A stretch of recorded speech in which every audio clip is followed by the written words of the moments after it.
Good morning. I want to thank everyone at the ADIR Challenge for affording me the opportunity to speak to you. I want to thank Muriel, who truly is a force to be reckoned with, and I've enjoyed getting the opportunity to know her. I think it's fair to say that the status quo of our society is fundamentally failing the Jewish community. And now more than ever, we need disruptors and innovators who are willing to challenge the status quo, who are willing to stand up to anti-Semitism. People often ask me, Ritchie, you're not Jewish. Why do you insist on standing up and speaking out against anti-Semitism? And I simply reply that one need not be Jewish to combat anti-Semitism, just like one need not be Black to combat anti-Black racism.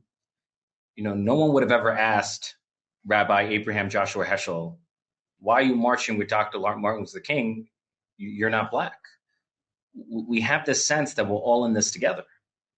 Throughout history, there have been Jews who gave their lives for the cause of civil rights. 60 years ago, Andrew Goodman and Michael Schwerner, as well as James Chaney, were barbarically murdered in the Mississippi burning so that Black people like me could have the right to vote and live freely, unencumbered by the cruelty of Jim Crow. And so the lesson learned from history is that we're all in this together. We all have an obligation to fight hate and extremism, no matter what form it takes and no matter what direction from which it comes. When I went to Israel for the first time and visited Yad Vashem, I remember a quote that has since lodged in the back of my mind. And it reads, first, they came for the socialist. And I said nothing because I was not a socialist. Then they came for the trade unionist. And I said nothing because I was not a trade unionist. And then they came for the Jews. And I said nothing because I was not a Jew. And finally, they came for me, and there was no one left to speak for me. Right? Those words drive home the message that we are all in this together and that we all have an obligation, a moral obligation, to combat extremism and anti-Semitism.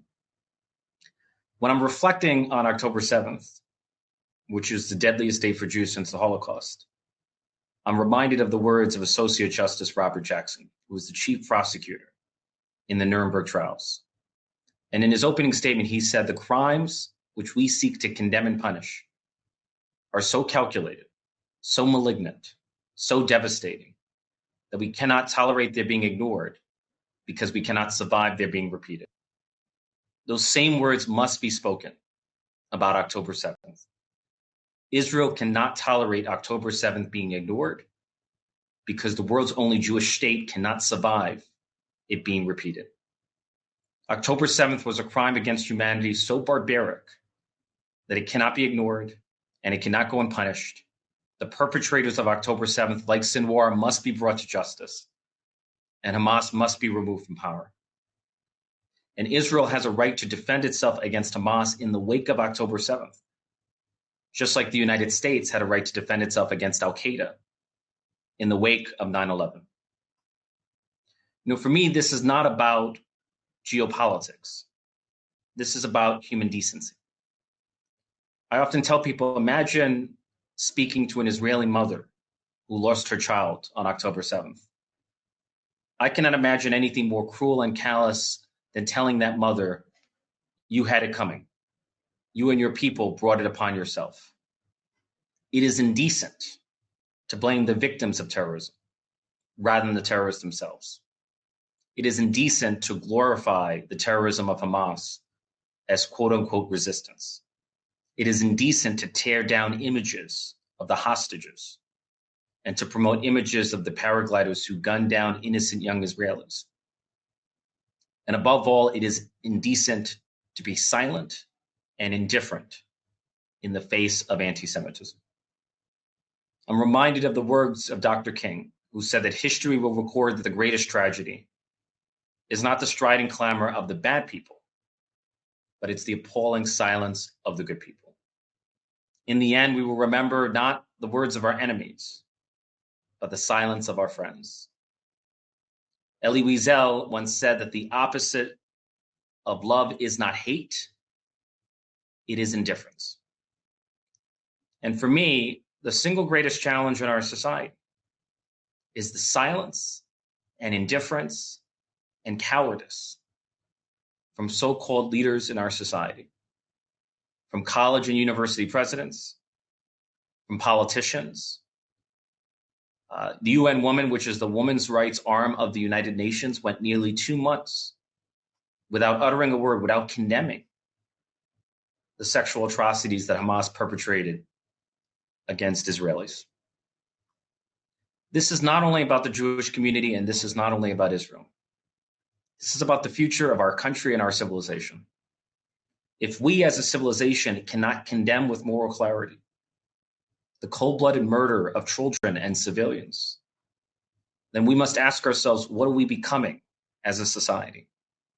What does that reveal about the depth of anti-Semitism in the American soul? October 7th has been an awakening for the Jewish community, but it must be a reckoning for both Jews and non-Jews. We all have a duty to confront the deepening rot of anti-Semitism on social media platforms, on college campuses, and even in the halls of the United States Congress.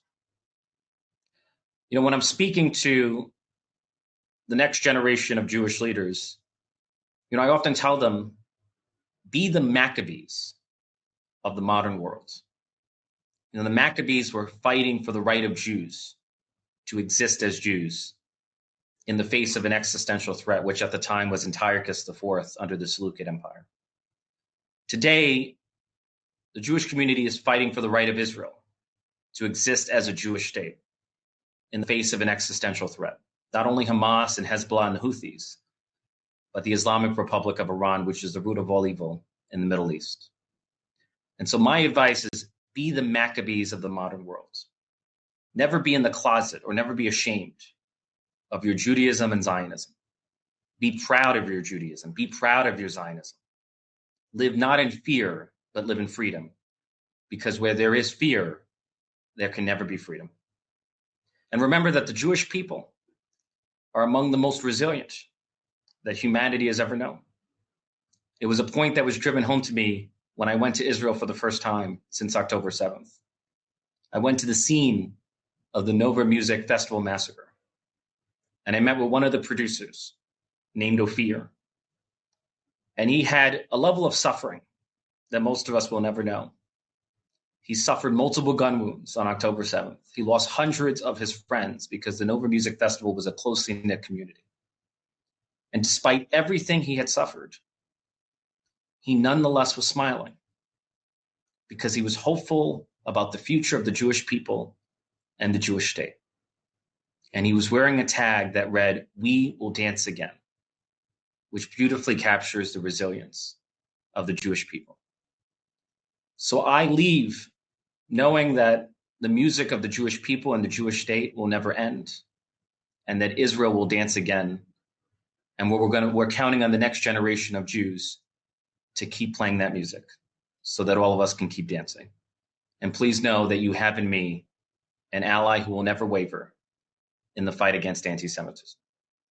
So with that said, I have the honor of announcing the first winner of the ADIR ID competition from Track A, Tisvi Hershot, a high school student from SAR High School in the Bronx, which I proudly represent.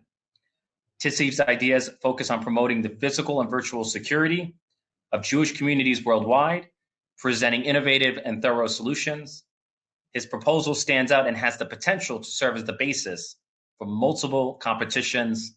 Well done. Thank you for reflecting so well on the Bronx and SAR and on the Jewish community writ large.